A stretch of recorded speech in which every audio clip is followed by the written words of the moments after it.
ये है दिल्ली क्राइम मोर्चा news network. कोई कमी नहीं थी। मेरा दामाद बहुत अच्छा था, बहुत लाखों में एक था मेरा दामाद। इस कॉलोनी का राजा था, वो सबकी सेवा करने वाला दामाद था मेरा।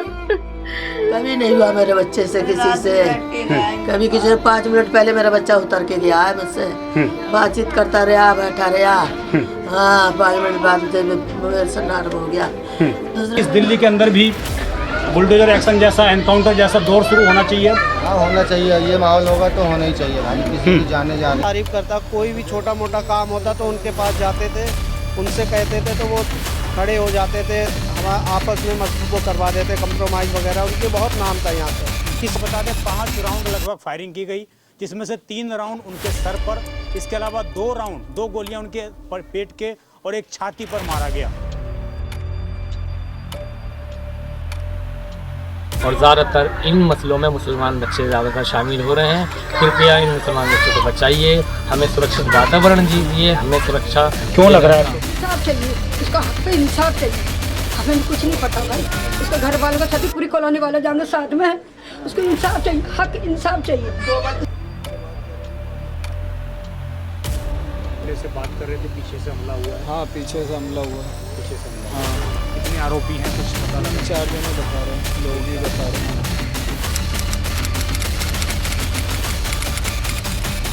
नमस्कार, जय हिंद। आप देख रहे हैं दिल्ली क्राइम मोर्चा। दर्शकों, आप सभी और देश की सरकार, दिल्ली पुलिस, सभी लोग गणतंत्र दिवस मनाने में व्यस्त हैं। एक और गणतंत्र दिवस मनाने की तैयारियां चल रही हैं, लेकिन दूसरी ओर लगातार कत्लेआम दिल्ली में मचा हुआ है। मैं इस वक्त राजधानी दिल्ली के उत्तर पूर्वी क्षेत्र शास्त्री पार्क में मौजूद हूं। कुछ समय पहले भी, हम बता दें 1 दिन पहले ही, वेलकम इलाके के अंदर इसी प्रकार गोली मार के एक युवक की हत्या कर दी गई थी।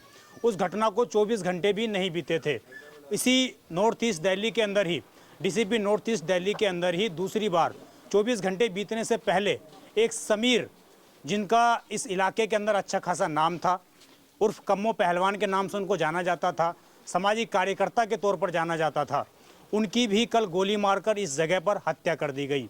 आपको बता दें, 5 राउंड लगभग फायरिंग की गई, जिसमें से 3 राउंड उनके सर पर, इसके अलावा 2 गोलियां उनके पेट के और एक छाती पर मारा गया।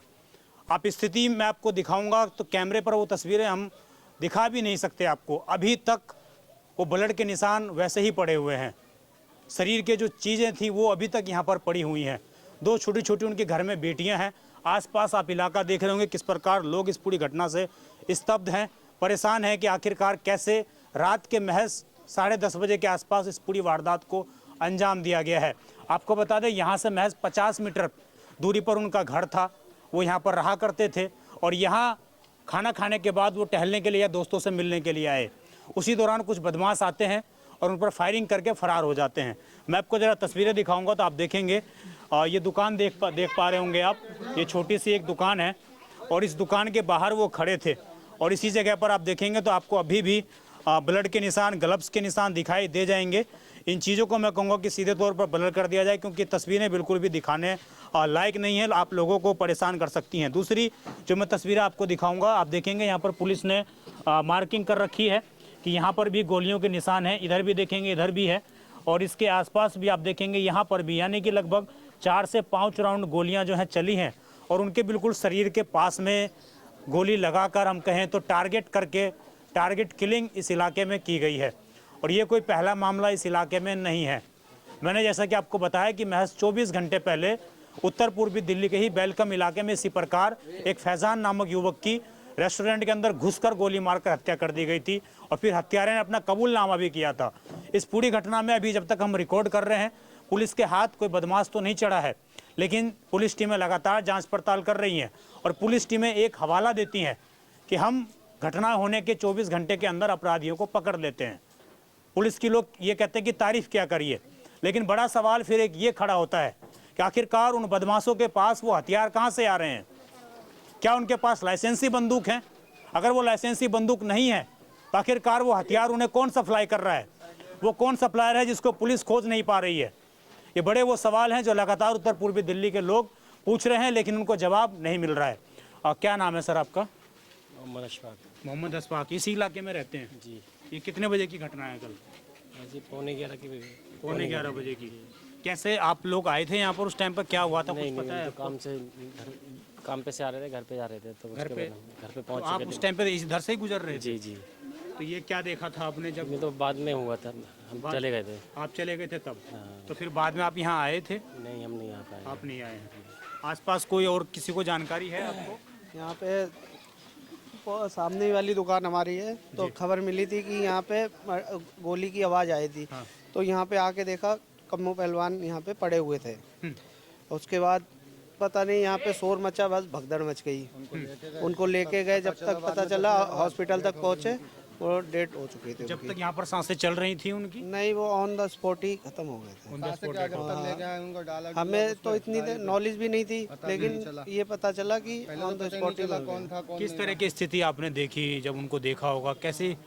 यहाँ पे वो अकेले ही थे, भगदड़ थी। हमारे तो दुकान से जब तक यहाँ तक आए, जब तक उठा के ले जा रहे थे सब लोग लेकर लोग।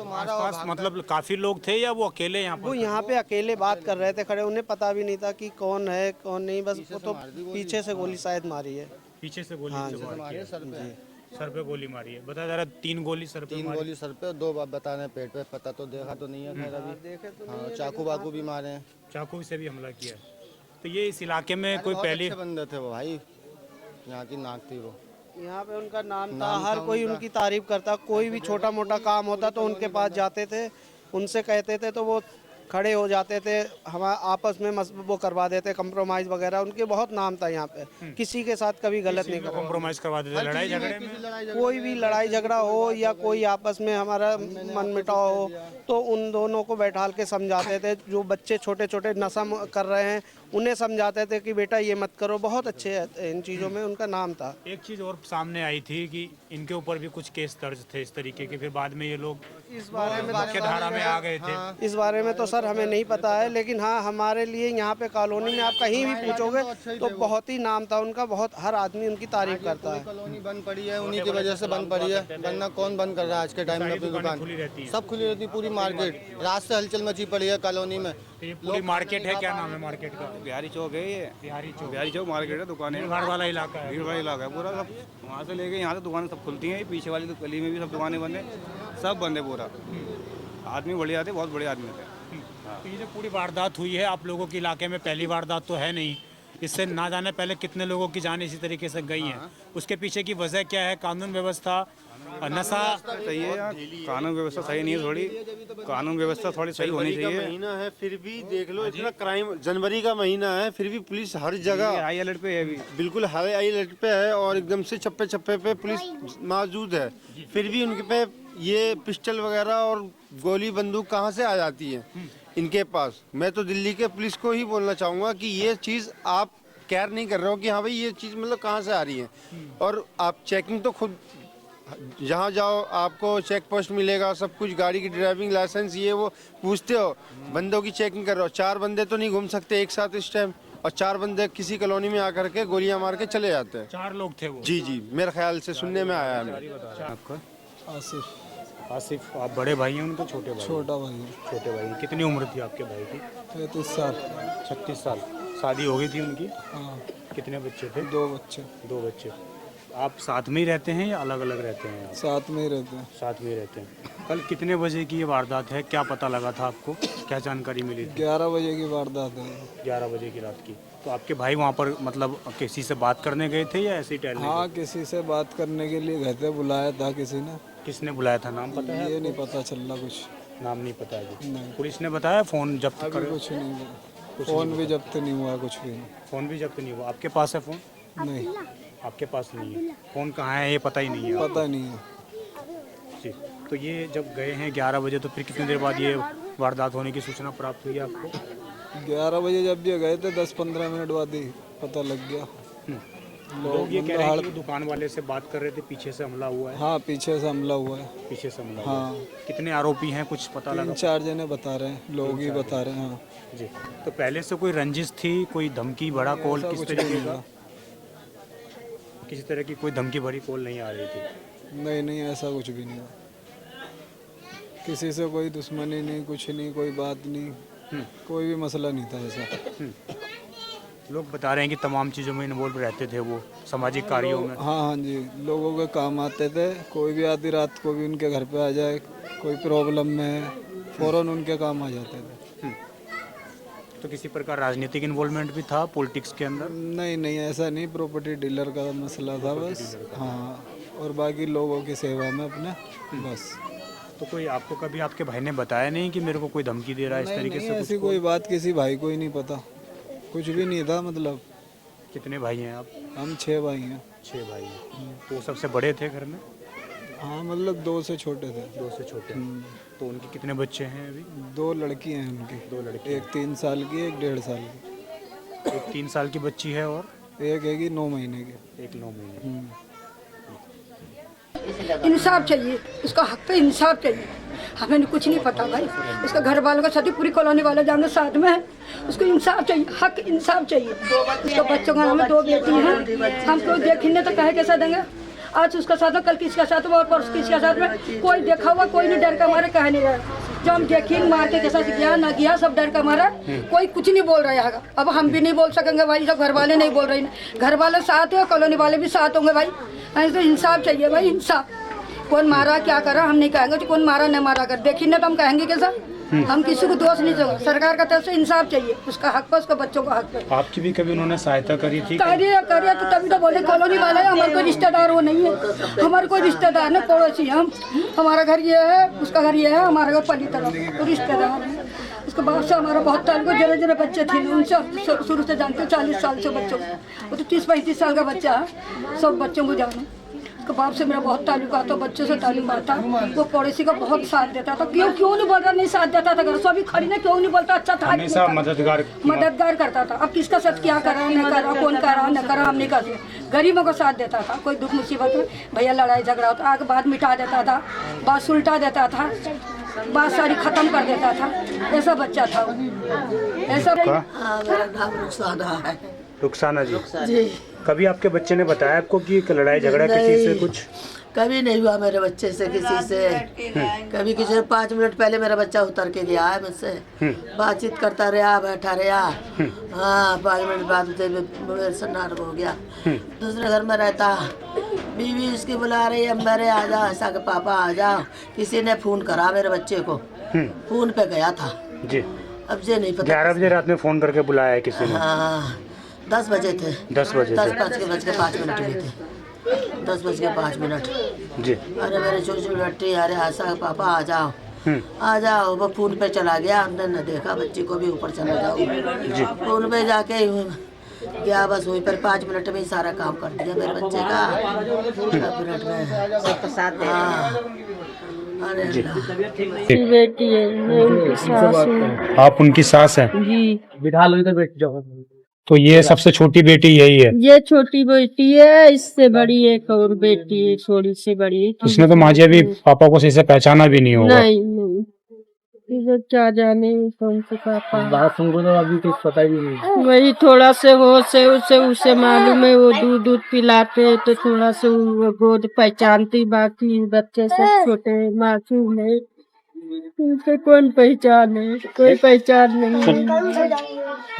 कभी आपके दामाद ने आपको बताया कि माँ जी कभी मेरे साथ ऐसे ही व्यवहार चल रहा है, नहीं, लड़ाई झगड़ा किसी के साथ? कोई बात नहीं, जब भी बैठते हैं हंसी से बात करते हैं, खैरियत पूछ देते लोग, कोई बात नहीं।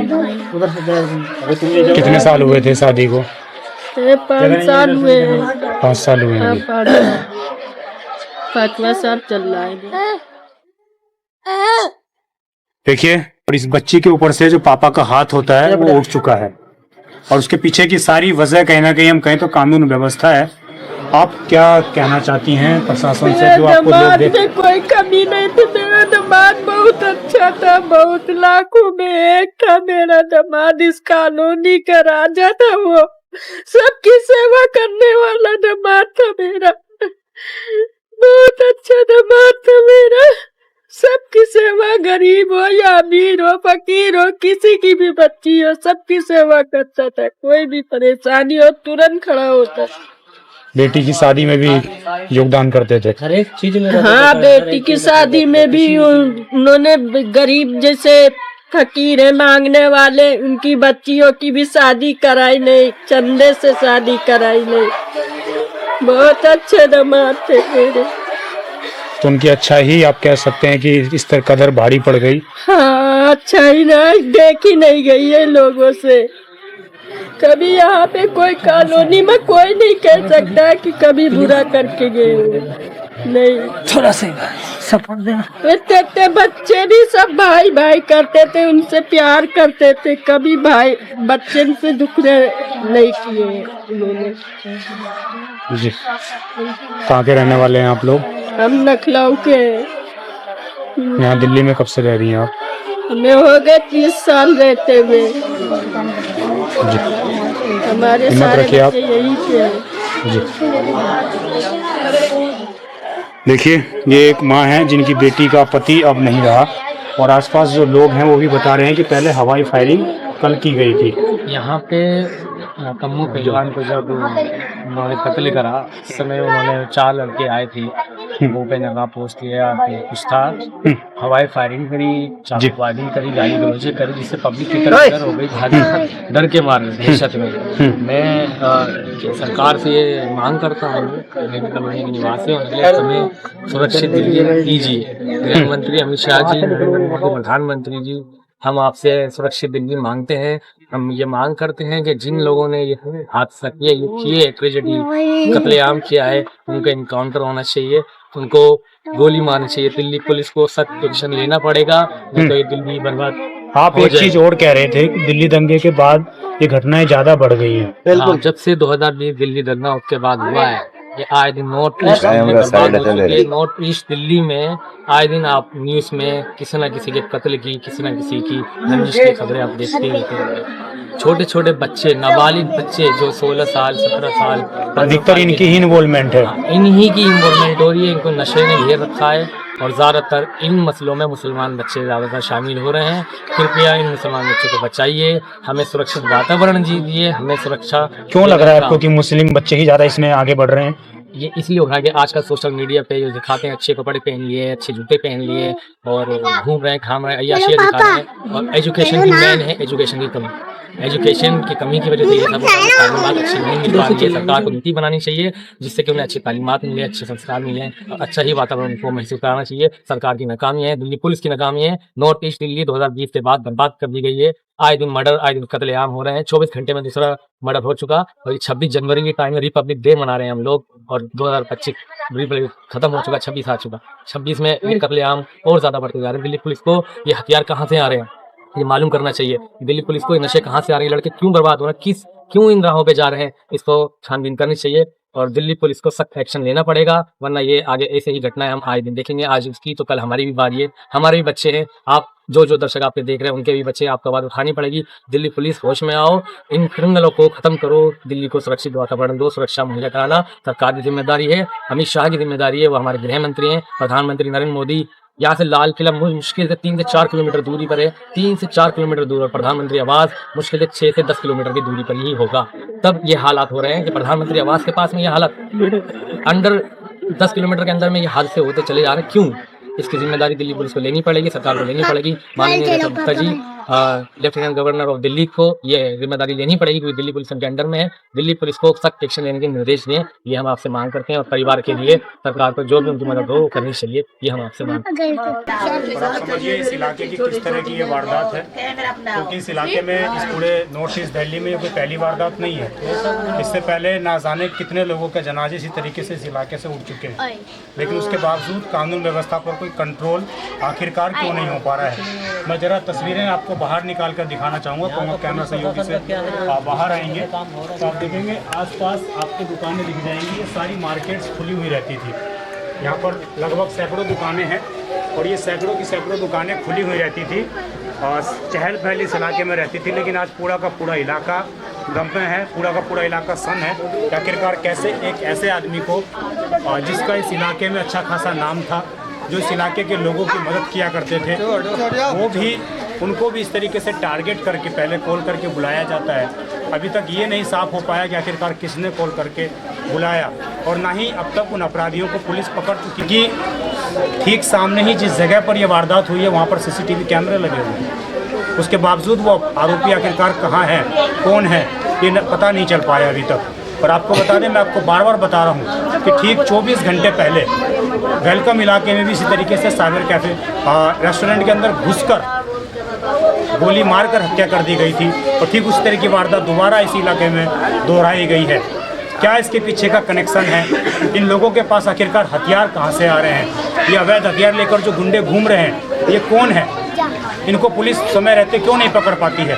पुलिस इस बात के लिए पीठ थपथपाती हुई नजर आती है कि हमने महज 24 घंटे में अपराधियों को पकड़ लिया, लेकिन बड़ा सवाल एक ये खड़ा होता है कि आरोपी वारदात को कैसे अंजाम दे देते हैं, किसी घटना को वो आखिरकार अंजाम कैसे दे देते हैं? ये बड़ा गंभीर सवाल है। इस खबर पर आपकी जो भी राय हो कमेंट जरूर करिएगा और नॉर्थ ईस्ट के डीसीपी को जरूर टैग करिएगा, यहाँ के दिल्ली पुलिस के कमिश्नर को जरूर टैग करिएगा, यहाँ की सरकार को जरूर बताइएगा कि 3 इंजन की सरकार दिल्ली वालों ने बना दी है, लेकिन उसके बावजूद दिल्ली वालों को सुरक्षित माहौल नहीं मिल पा रहा है। आप लोगों को नहीं लगता कि इस दिल्ली के अंदर भी बुलडोजर एक्शन जैसा, एनकाउंटर जैसा दौर शुरू होना चाहिए? हाँ, होना चाहिए। ये माहौल होगा तो होना ही चाहिए भाई। किसी की जाने जा रही है, फालतू को नहीं जाने, बिल्कुल होना चाहिए, बिल्कुल होना। बदमाशों का एनकाउंटर होना चाहिए, नहीं होना चाहिए? यहाँ पर भी घर तोड़ने के मॉडल को लागू कर देना चाहिए। गलत कर रहे हैं, गलत ही होना चाहिए। गलत करेंगे तो गलत ही होगा। अभी आप बताइए, उन बच्चों का क्या कसूर है? जो बच्चे अभी इन्होंने दुनिया भी नहीं देखी है, उनका क्या कसूर है? तो देखिए, तमाम लोग हैं ये, और ये पूरी खबर हमारा सिर्फ इतना मकसद है कि आप लोग भी सचेत हो सकें और अपने सरकार, प्रशासन से, पुलिस प्रशासन से सवाल पूछ सकें, क्योंकि सवाल पूछना आपका अधिकार है। आप देखते रहें दिल्ली क्राइम मोर्चा। मैं विजय ठाकुर अपनी सहयोगी दीपांशु के साथ। धन्यवाद।